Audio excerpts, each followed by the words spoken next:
దేవునికి మహిమ కలుగునుగాక. ఆమేన్. విశ్వాసాన్ని పెంపొందించే ధ్యానం. ఆ దర్శన విషయము నిర్ణయకాలమున జరుగును. సమాప్తమగుటకై ఆతురపడుచున్నది.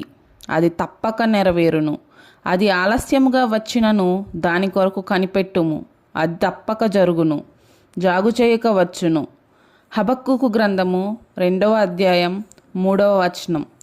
కృప ఆలస్యంగా వస్తున్నట్లు కనబడవచ్చు కానీ అది తప్పకుండా వస్తుంది.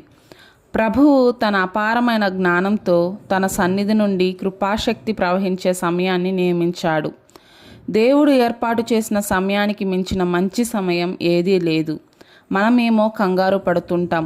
ఆశీర్వాద దర్శనం మన ఆశను రెట్టింపు చేస్తుంది, మన కోరికలను త్వరపెడుతుంది.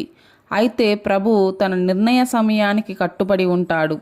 ఆయన అనుకున్న సమయానికి ఎప్పుడు ఒక క్షణం ముందు కానీ ఒక క్షణం తర్వాత కానీ తన పని జరిగించడు. ఇక్కడ చెప్పబడిన దేవుని వాక్యం జీవం గలదిగా మనకు పరిచయం చేయబడింది. ఆ వాక్యం మాట్లాడుతుంది. ఆ వాక్యం బయలుదేరి వస్తుంది. అది ఎప్పుడూ జీవం లేని అక్షరంగా లేదు. అది ఒకవేళ జీవం లేని అక్షరం అయితే దాని నెరవేర్పు జరుగుతుందా లేదా అని మనం భయానికి చోటిచ్చే శోధనకు గురి అవుతాం. జీవం గల దేవుని సన్నిధి నుండి జీవపు మాట బయలుదేరింది. అది మధ్యలో ఆలస్యం చేస్తున్నట్లు మనకు అనిపించినా నిజానికి అలా ఎప్పుడూ జరగదు. దేవుని రైలు బండి ఎప్పుడూ ఆలస్యంగా రాదు. మనకు కావాల్సిందంతా ఓపిక, సహనం. త్వరలోనే ప్రభువు నమ్మకత్వాన్ని మన మట్టుకు మనమే చూస్తాం.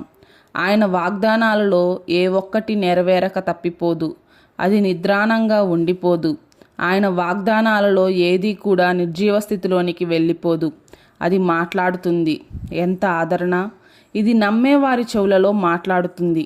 దేవుని వాగ్దానాలలో ఏది కాలం చెల్లిపోవడం వలన క్రొత్తదిగా మళ్ళీ సృష్టించనవసరం లేదు. అది జాగు చేయదు.